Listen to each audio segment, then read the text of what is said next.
ISPCS aspirant channel today 16 जुलाई। आइए start करते हैं हमारा द हिंदू का डेली न्यूज़ एनालिसिस। इसमें हम उस न्यूज़ का एनालिसिस करेंगे जो कि हमारे एग्जाम पॉइंट ऑफ व्यू से रेलेवेंट होगा।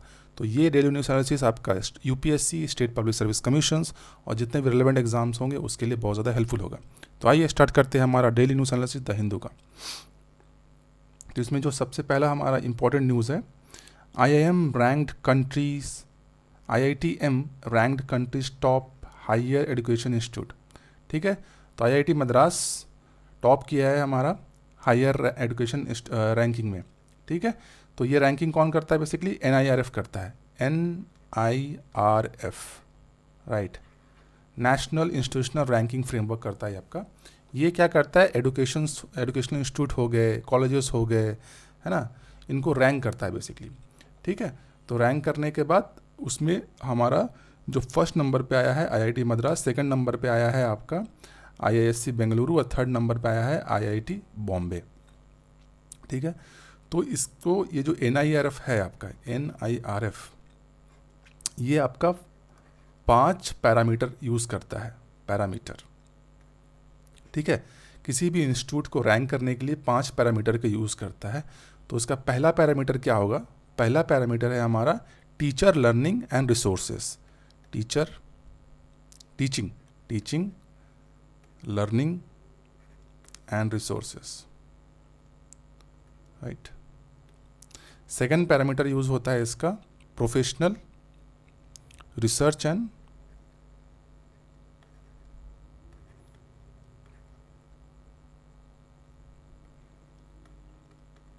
Professional practice. थर्ड हो गया ग्रेजुएशन आउटकम। ठीक है, फोर्थ हो गया आपका आउटरीच और फिफ्थ हो गया इंक्लूसिविटी एंड परसेप्शन।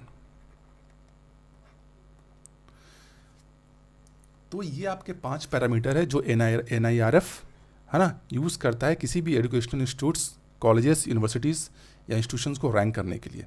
ठीक है, तो यहाँ पे हमारा ये जो न्यूज़ है आपका कवर हो जाता है। Coming to our next important news जो कि हमारे एग्जाम पॉइंट ऑफ व्यू से रिलेवेंट होना चाहिए, राइट। यहाँ पे हम जितने भी पॉलिटिकल न्यूज़ है उसको हम लोग स्किप कर देते हैं। ठीक है, पॉलिटिकल न्यूज़ बिकॉज हमारे एग्जाम पॉइंट ऑफ व्यू से उसका कोई रिलेवेंस नहीं है, तो ऐसे चीज़ को स्किप कर देना ही अच्छा है। नेक्स्ट है इंपॉर्टेंट है मंकी पॉक्स। इसका जो आपका वेरिएंट दिखा केरला में दिखा, तो केरला इसलिए हाई अलर्ट पे है अभी, है ना। जो फर्स्ट केस आपको केरला में दिखा है मंकी पॉक्स का, तो हमको इसके बारे में जानना है कि मंकी पॉक्स वायरस है क्या एक्चुअली में। ये हमारे लिए एग्जाम पॉइंट ऑफ व्यू से रेलेवेंट है। तो मंकी पॉक्स आपका बेसिकली आपका जूनोटिक वायरस है आपका, जूनोटिक।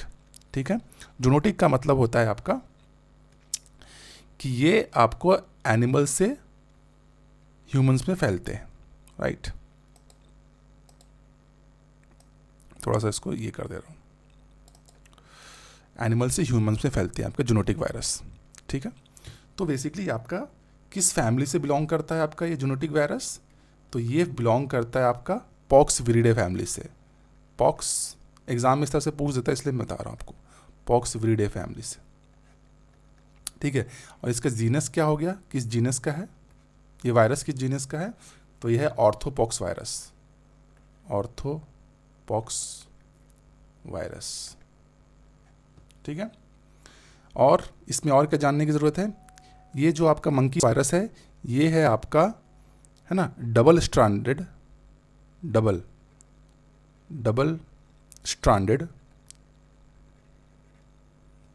DNA virus. ठीक है, एग्जाम में इस तरह से पूछ सकता है कि monkey pox virus double stranded DNA virus है या नहीं। तो हमको पता होना चाहिए कि monkey pox virus is a double standard DNA virus. किस जीनस से है? ऑर्थोपॉक्स वायरस से बिलोंग करता है, फैमिली है पॉक्स विरिडे। ये है आपका जूनोटिक वायरस। ये एनिमल्स और ह्यूमन दोनों में पाया जाता है, बेसिकली दोनों में होता है बेसिकली आपका। ठीक है, मंकी पॉक्स वायरस। तो सबसे पहले ये कहाँ पे देखा गया? बेसिकली आपको अफ्रीका में सबसे पहले इसका नोटिस किया गया, अफ्रीका में, अफ्रीका के वेस्टर्न और सेंट्रल अफ्रीका में, वेस्टर्न प्लस सेंट्रल अफ्रीका में। ठीक है, सबसे पहली बार इसको नोटिस किया गया। इसका कोई नोन क्योर अभी तक नहीं है, कोई नोन क्योर नहीं है। तो अभी मैं लिख देता हूँ नो क्योर। ठीक है, कोई अभी तक नोन क्योर नहीं है, लेकिन स्मॉल पॉक्स के जो वैक्सीन्स होते हैं, स्मॉल पॉक्स के जो होते हैं वैक्सीन्स, वो 85% कारगर हैं इस पर, ठीक है। आपको रोक सकता है, 85% इसको रोक सकता है, इसके सीवियरिटी को रोक सकता है, कम कर सकता है आपके, है ना, स्मॉल पॉक्स वाले जो वैक्सीन्स होते हैं आपके, ठीक है। और बेसिकली ये सबसे पहले आपको कहाँ देखा गया था, ठीक है, अफ्रीका में। तो अफ्रीका में कहाँ पे था, कॉन्गो में, राइट, कॉन्गो में देखा गया था बेसिकली आपका, ठीक है। उसके बाद अभी मई 2022 में ये आपको, है ना, यूनाइटेड किंगडम में देखा गया। उसके बाद धीरे धीरे ये सारे यूरोपियन कंट्रीज़ में फैल चुका है, अभी सब जगह ये फैल चुका है आपका monkey pox virus, Asia, America, आपका ऑस्ट्रेलिया, सब जगह आ चुका है, इंडिया में आ चुका है आपका, ठीक है, मंकी पॉक्स वायरस आपका। तो यहाँ पे हमने मंकी पॉक्स वायरस के बारे में जान लिया क्या होता है। स्प्रेड कैसे करता है, स्प्रेड करता है आपका, अगर आप कंटामिनेटेड मीट लेते हैं, कंटामिनेटेड जो मीट आप डाइजेस्ट करते हैं तो आपको फैल सकता है, या फिर आपको अगर एनिमल्स के थ्रू अगर बात कर रहा हूँ मैं, तो एनिमल्स के थ्रू, राइट, तो कंटामिनेटेड मीट से फैलेगा, या फिर स्क्रैच से फैलेगा, स्क्रैच कर दिया कोई जानवर आपको, या फिर बाइट कर लिया तो उससे भी आपको मंकी पॉक्स वायरस आप में होने का खतरा है। ह्यूमन टू ह्यूमन भी होता है इसमें, human to human, right. Human to human कैसे होगा, तो अपना बॉडी का फ्लूइड्स होता है, ठीक है ना, फ्लूइड्स जैसे सलाइवा से हो सकता है ना, सलाइवा, तो जो भी आपका बॉडी का जो फ्लूइड होगा उससे आपको फैलने का चांसेस है। कंटामिनेटेड ऑब्जेक्ट से फैलने का चांसेस है आपका, इवन इट इज़ एयरबॉर्न भी है आपका, क्या है आपका, एयरबॉर्न, मतलब सांस के तरीके से भी आपको फैल सकता है, जैसे कोरोना फैलता है उस तरह से भी ये फैल सकता है आपका मंकी पॉक्स वायरस, ठीक है। तो यहाँ पे हमने ये जान लिया स्प्रेड कैसा होता है, ये भी हमने कवर अप कर लिया है। तो बेसिकली आपको होता है क्या, इसका सिम्टम्स क्या है, बेसिकली इसका सिम्टम्स है कि आपको सर में बहुत हेडेक होगा, बॉडी पेन होगा आपको, ठीक है, मसल पेन भी होगा आपको, ठीक है, इन्फ्लुएंजा का जैसा सिम्टम्स दिखेगा पहले, फिर उसके बाद आपको चिकन पॉक्स या स्मॉल पॉक्स भी हो सकता है, और साथ ही साथ आपके जो टॉन्सिल्स होते हैं वो भी स्वेल हो जाएंगे आपके, ठीक है। तो ये आपके मंकी पॉक्स के आपके सिम्टम्स हो गया, राइट, इस तरह से हम लोग देख लिए उसको। तो हमारा मंकी पॉक्स पूरा का पूरा यहाँ पे कवर हो जाता है। Coming to next important, ministers in a fix over remarks on MG NREGA, ठीक है। हमको मिनिस्टर्स की बातों के कोई मतलब नहीं है, हमारा MG नरेगा से इंपॉर्टेंट है। MG नरेगा क्योंकि बार बार चल रहा है और एग्ज़ाम में आता ही है, UPSC, state public service commission, इसमें एग्जाम्स में आपका आता ही है। तो MG नरेगा क्या है, Mahatma Gandhi national rural employment guarantee act. तो ये क्या देता है आपको, राइट टू वर्क, ठीक है। राइट टू वर्क को क्या करता है, ये गारंटी करता है, यानी कि ये गारंटी है आपको काम करने का अधिकार दे रहा है आपको, गारंटी। इसमें आपको कितने दिन का काम मिलता है, 100 दिन का काम मिलता है, 100 डेज, ठीक है। ये किस तरह का काम मिलेगा आपको, अनस्किल्ड काम मिलेगा, अनस्किल्ड, ठीक है, अनस्किल्ड काम मिलेगा आपको, जैसे रोड बनाना हो गया, ठीक है, पॉन्ड हो गया, है ना, रोड, पॉन्ड, इस तरह के जो भी काम हैं आपको मिलेंगे, है ना। रिवर का कटाई जो होते हैं साइड से, वो भी हो सकता है इसके अंदर, और जो भी आपके मैनुअल लेबर जो अनस्किल्ड होंगे वो सब के सब इसके अंदर आ जाएगा आपको। इसमें 100 डेज़ का आपको वर्क मिलेगा, गारंटी है। और 15 डेज़ के अंदर अगर काम आपको नहीं मिलता है तो आपको अनएम्प्लॉयमेंट अलाउंस भी मिलेगा, ठीक है। अगर 15 डेज़ के अंदर आपको काम नहीं मिलता है तो अनएम्प्लॉयमेंट अलाउंस भी मिलेगा। इसमें कौन पार्टिसिपेट कर सकता है, बेसिकली अडल्ट, ठीक है। तो हर फैमिली में से जो अडल्ट होंगे एक मिनिमम आपको इसमें पार्टिसिपेट कर सकता है आपको, ठीक है। और आपको काम 5 किलोमीटर के रेडियस में आपको दे दिया जाएगा काम, 5 किलोमीटर्स के रेडियस में आपको काम मिलेगा बेसिकली आपको, ठीक है। तो यहाँ तक हमने जान गया। और इसका इम्प्लीमेंटेशन कौन देखता है, इसका इम्प्लीमेंटेशन देखता है ग्राम सभा,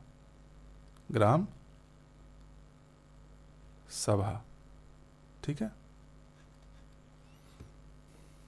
MG नरेगा। तो हमने MG नरेगा के बारे में जान लिया बेसिकली आपका, ये हमारा यहाँ पे कंप्लीट हो जाता है। Coming to our next important, editorials हम यहाँ पे डिस्कस नहीं करते। एडिटोरियल्स के लिए हमारा वीकली एडिटोरियल्स आता है, वीकली एडिटोरियल्स, ठीक है। उस एडिटोरियल्स के अंदर हम लोग वीकली एडिटोरियल्स में हम क्या करते हैं, जो भी इंपॉर्टेंट एडिटोरियल्स होता है जो कि हमारे एग्जाम पॉइंट ऑफ व्यू से रेलेवेंट होता है, उसी एडिटोरियल्स को हम लोग उस वीकली एडिटोरियल्स में हम लोग है ना शामिल करते हैं। तो यहाँ पे उसको हम लोग शामिल नहीं कर रहे हैं। नेक्स्ट जो हमारा इम्पोर्टेंट न्यूज़ होगा जो कि हमारे एग्जाम पॉइंट ऑफ व्यू से रेलेवेंट होना चाहिए, ठीक है।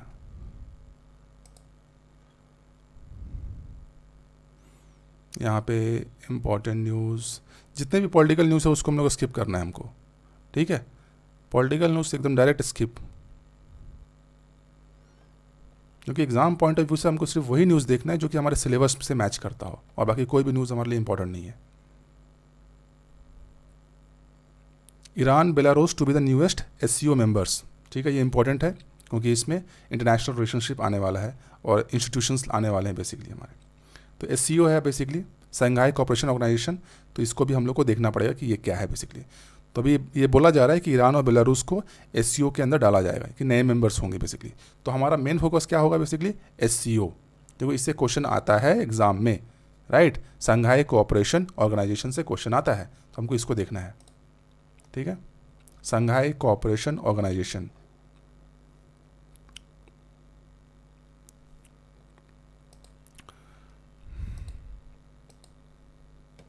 ठीक है। शंघाई कोऑपरेशन ऑर्गेनाइजेशन किस तरह का ऑर्गेनाइजेशन है, एक परमानेंट ऑर्गेनाइजेशन है, permanent inter governmental international organisation है, ठीक है। तो ये एक permanent inter governmental international organisation है। ये क्या है बेसिकली, यूरेशियन पॉलिटिकल इकोनॉमिक और मिलिट्री ऑर्गेनाइजेशन है। किस तरह का ऑर्गेनाइजेशन है, पॉलिटिकल इकोनॉमिक और मिलिट्री ऑर्गेनाइजेशन है। तो इसका काम क्या है बेसिकली, मेंटेन रीजन के अंदर पीस, सिक्योरिटी एंड स्टेबिलिटी को मेंटेन करना। तो उसके फाउंडिंग मेंबर्स कौन थे, China, Russia, Kazakhstan, Kyrgyzstan, Tajikistan, ये हैं इसके फाउंडिंग मेंबर्स, ठीक है। इसको बोला जाता है शंघाई 5, है ना। इन पांचों को बोला जाता है शंघाई 5। तो क्या पूछ सकते हैं एग्जाम में कि SCO को ना पूछ के आपको शंघाई 5 पूछ दे आपसे। तो शंघाई 5 में कौन हो गए, Kazakhstan, Kyrgyzstan, China, Russia, Tajikistan, ठीक है। फिर से एक बार देखते हैं, Kazakhstan, Kyrgyzstan, China, Russia, Tajikistan, इस तरह से भी याद कर सकते हो, ठीक है। तो शंघाई 5 हो गया आपका। उसके बाद जैसे ही इसमें उज्बेकिस्तान को ऐड किया जाता है, उसके बाद शंघाई 5 का नाम चेंज होकर के शंघाई कोऑपरेशन ऑर्गेनाइजेशन रख दिया जाता है, ठीक है। तो उज्बेकिस्तान को ऐड किया गया था शंघाई 5 के अंदर, उसके बाद ही इसका नाम पड़ा था SCO, शंघाई कोऑपरेशन ऑर्गेनाइजेशन, ठीक है। और इंडिया और पाकिस्तान फिर इसमें ऐड हुए 2017 में। ये भी पूछ सकता है एग्जाम में कि इंडिया और पाकिस्तान क्या फाउंडिंग मेंबर है, नहीं, फाउंडिंग मेंबर नहीं थे, 2017 में ये ऐड हुए थे बेसिकली, इंडिया और पाकिस्तान, ठीक है।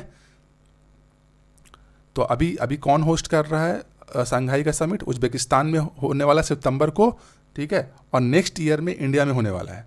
नेक्स्ट ईयर इंडिया होस्ट करेगा आपका SCO को, ठीक है। कहाँ पे होस्ट करेगा, वाराणसी को सेलेक्ट किया गया है वहाँ पे, ठीक है। वाराणसी को सेलेक्ट किया गया क्योंकि वाराणसी SCO का पहला टूरिज्म एंड कल्चर कैपिटल है। एग्जाम में यहाँ से भी पूछ सकता है आपको कि वाराणसी जो SCO ने सेलेक्ट किया है नेक्स्ट ईयर को, है ना, इंडिया, क्योंकि इंडिया होस्ट करने वाला है SCO को नेक्स्ट ईयर, तो उसमें वाराणसी को सिलेक्ट किया गया पहला, SCO का पहला टूरिज्म एंड कल्चर कैपिटल है, ठीक है। तो दैट्स वाई ये बहुत बहुत इंपॉर्टेंट हो जाता है यहाँ पे, इसको मार्क कर लीजिए आप।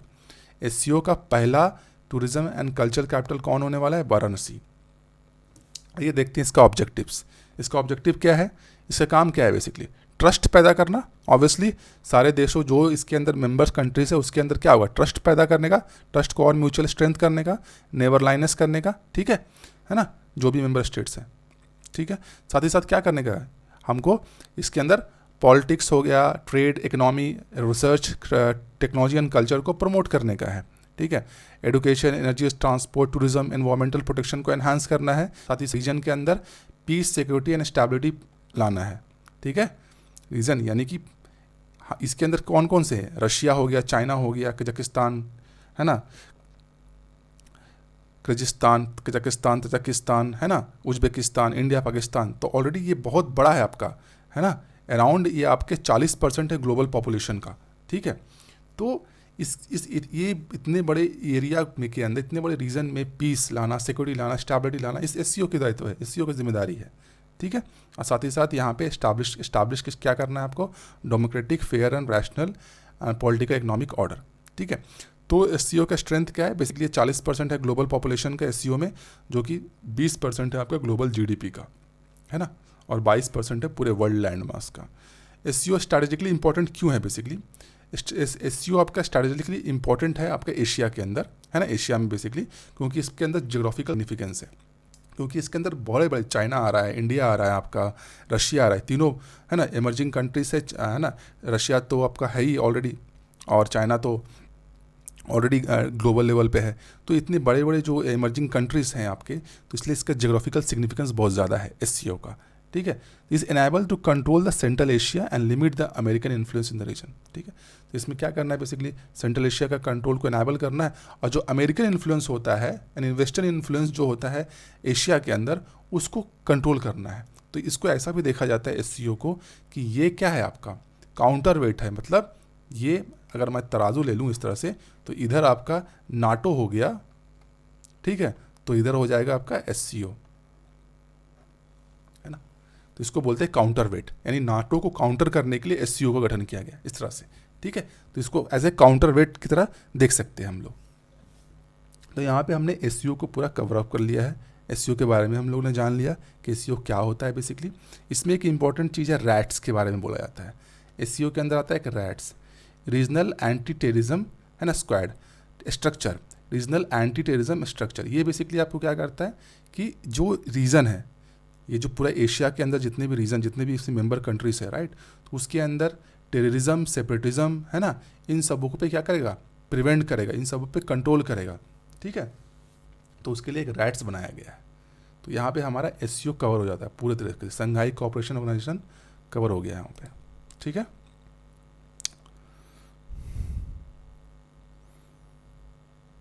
Coming to next important news जो हमारे एग्ज़ाम पॉइंट ऑफ व्यू से रेलेवेंट होना चाहिए, तो ऐसा कोई न्यूज़ नहीं है बाकी।